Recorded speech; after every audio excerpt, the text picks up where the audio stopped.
Welcome to the Pessimist Plays Papers, Please, a sadness simulator.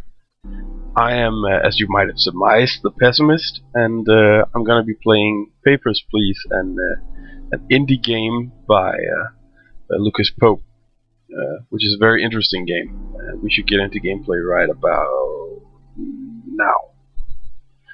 Papers, Please is it's a really weird game. It's hard to describe it as fun, but it's very interesting and very engaging, and very depressing. It's a game about working a monotonous government job on a border pass in the 1980s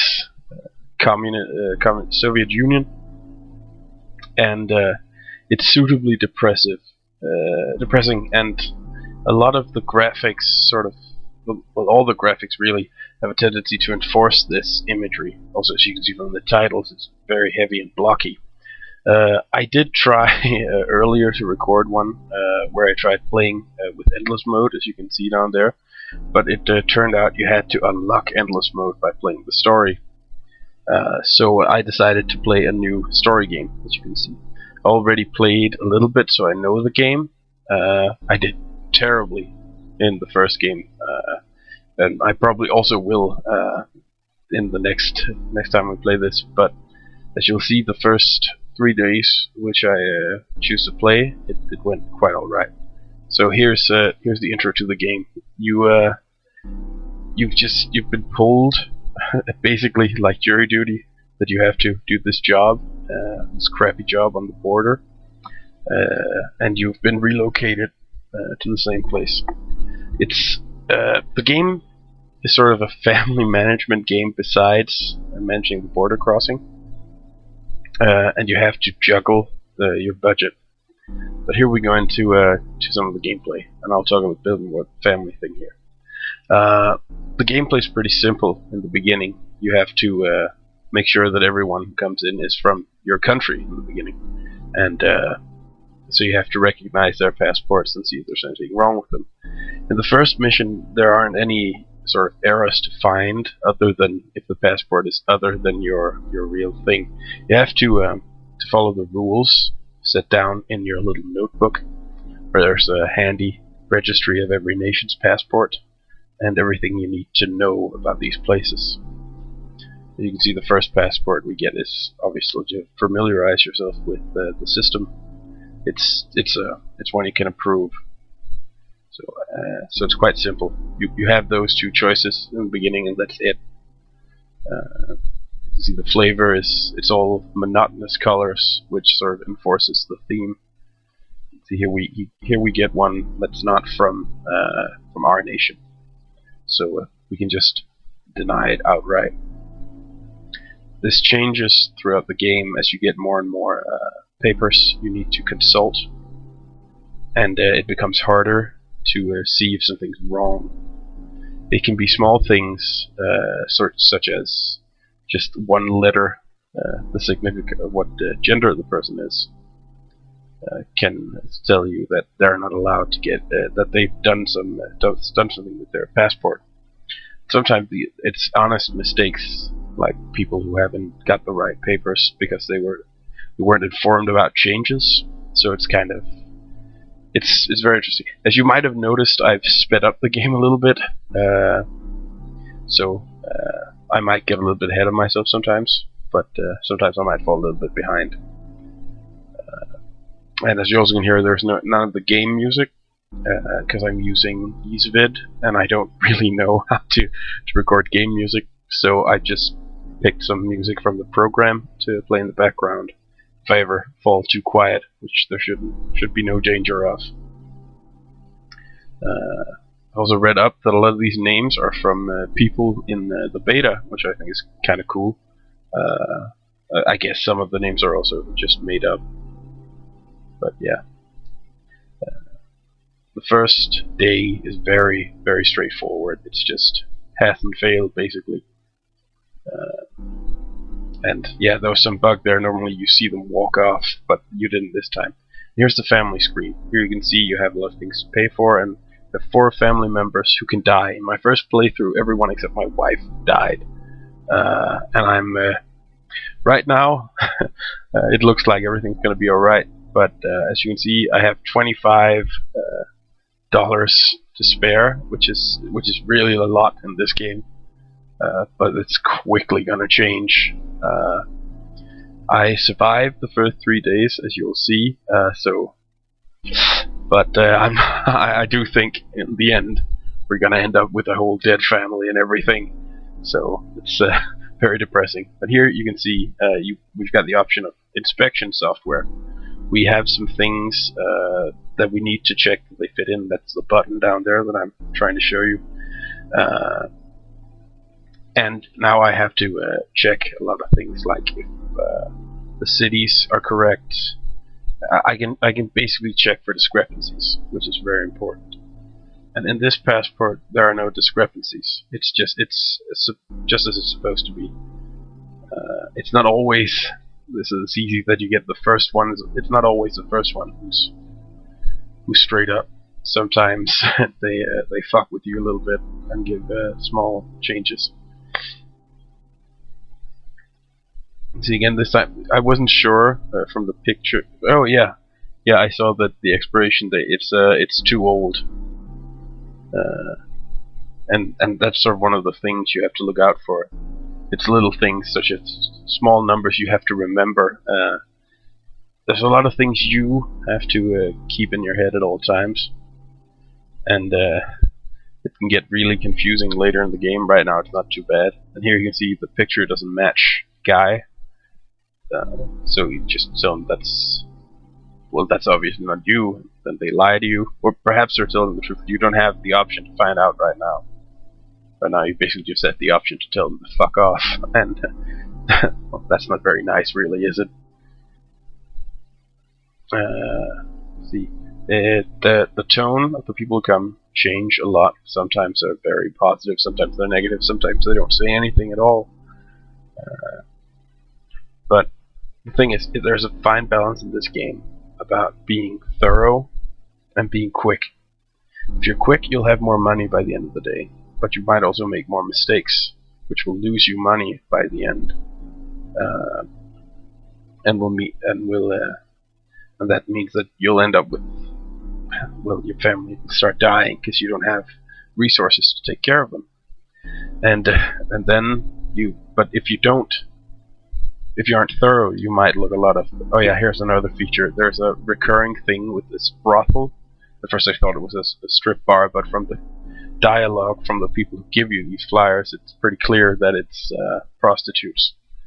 That's a sub-theme in here about human trafficking as well. There's a lot of very heavy subject matters in this game. And it's not like it's heavy-handed with it. It's sort of dropped in the middle, and if you don't think about it, you don't remember. Yeah, and here's one of the events. It's a terrorist attack, and that sort of changes the framework and makes it a lot harder on you, because all of a sudden you have more things to take care of. And again, I had a day where things went well, but as you can see, I didn't get many passports in, so I got less money, which means if the rent is raised, all of a sudden I won't have enough money to make everything run around. And see, the checkpoint, lockdown, more scrutiny. That means a lot more work for me, which is sort of sad that you start thinking about it that way. But see, it starts out with entry passes. They'll have to have tickets. And you have to make sure that they follow these rules. I'm not always sure if the image is correct, because sometimes there are some small discrepancies in the picture that don't make sense. I think this time I was lucky, and all the people who came through, they were straight up. They weren't trying to fuck with me. So I can see I made a mistake in the beginning of this video. It's the first 4 days, maybe, that I played. And yeah, he doesn't have an entry ticket, so you get to interrogate people, which you saw last time. But sometimes they come with an excuse, and sometimes they're just forgetful, it's like real people, which I like the touch of realism. And it's a very oppressive game. It's not like a horror game or anything like that, but it sort of plays with your emotions because you have to make some really terrible choices later on. Yeah, another one from the strip club, brothel. And my experience with these people, also in my first playthrough, is that most of these people, they have all the correct papers, but you sort of, bad thing is you know what they are. They're probably being trafficked into the country, and yeah, and it's really sad. See, can't see if there's anything wrong on this one. Yeah, it's an old ticket. These things, just if you're just quick, need things, you don't see these things, and then so all of a sudden you get all these you get warnings in the bottom where the drag documents here text is. You get warnings from people. You get warnings from your superiors, and you get three strikes, and then all of a sudden you have a problem with. Then they start fining you, and here you can see I wasn't sure if the person in the picture was correct, because sometimes the hair doesn't really match, which of course is realistic. People don't always look like their passport photos, but it makes the game a lot harder sometimes. Yeah, misclicked there. See, I wasn't sure if it has to be on the right day, and it was correct. You have to be there on the right day.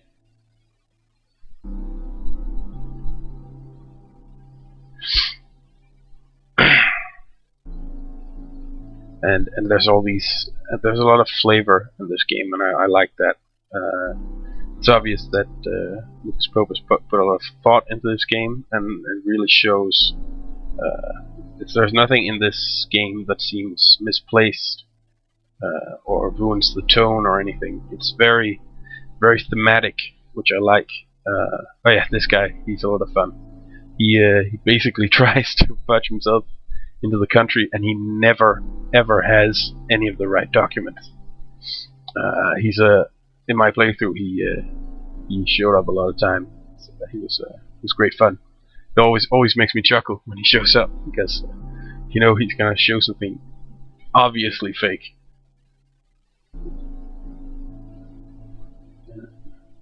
Yeah, but maybe sometimes, and that was what really got me the last time. I always forgot to check the sex box, because it always seemed simple. It always seemed like it was the correct letter, but it never was. So it basically led to my family dying. I didn't read one letter, so I tried to be a bit more thorough this time. All the while, I originally recorded some audio on this that didn't sync up, so I had to record it afterwards, like I'm doing here.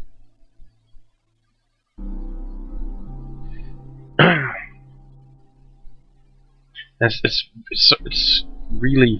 really sad having to turn people away, because most of these people seem like they have a reason to be there. And again, things are still looking all right for the family. These things can change. Yeah, now I have again black market explodes, and all of a sudden I have to scrutinize even more. The people, my countrymen, all of a sudden have to carry ID cards, and entry tickets aren't enough. I need to carry entry permits, and there's so many things you have to cross-reference. Already now, because you always have to check now the audio, what the person said, because sometimes that's not what's on the paper.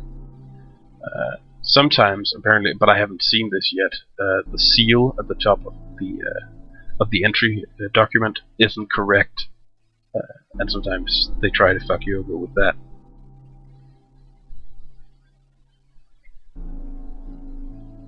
And sometimes people lie. Sometimes they're just forgetful. Most of the time they're just forgetful, and it sort of it seems really realistic, and it really puts you in the mindset of really just being annoyed with people all the time, which I thought was very fitting to be as a government employee, because you're just doing your job, and that's sort of one of the themes that the game works with. When is it just doing your job, and when and when is it and when do you have to step in and do the right thing? There's a couple of situations where you really feel, well, if I let this person slip, it's gonna affect me and my family. But if I don't, then all of a sudden some people's lives are at stake, which is really hard. I think it's this day where there's one of the less hard ones, but still hard cases, where a woman comes. I think she might be the next person. She comes, and her she's going to be reunited with her son, but her papers aren't in order. It's really sad. Yeah, this is her. Yeah, she hasn't seen him in 6 years. She just wants to say 6 months, but she's 5 days too late or something. And you can't let her. You could let her in, but then one of your strikes goes, and because this, of course, out of knowing this game, I know that there are some harder choices later that I'd rather use them for, because this isn't a life or death thing. It's just really impractical. So I just chose to turn her away. But I really like this game. I think there's a lot of interesting things, interesting dynamics in the game. Even though, as I said in the beginning, you can't characterize this game as fun. It's just sad. And it paints a picture of sort of what really happened, what happened in the East Bloc after, during the Cold War. And it's very bleak, very dystopian. Here he is again. Yeah, and if you notice, this passport is very much not in order. Just that expires in 2013. I really like him. He's very persistent. I respect that. Most of the people in my playthrough were. I think this time, I think it's kind of random who shows up, because I just get this feeling that this time there are fewer people who were faking things. But yeah, a lot of interesting things start happening later in the game. Of course, this is kind of the most dull part of the game, really, the first 4 days, before things really start to heat up. Diplomatic incidents and all sorts of things, and the game gets a lot harder around then. So, well, this was the first playthrough of first session of me playing Papers, Please, and I hope to do more of this. And I'm just about to end the video here soon, so I hope you guys had fun, and I'm aiming to do this once, twice, maybe 3 times a week. Maybe playing something else, maybe having some guests. And, well, I hope you guys had fun, and I hope you guys will tune in. Subscribe if you want to see more of this, and bye bye.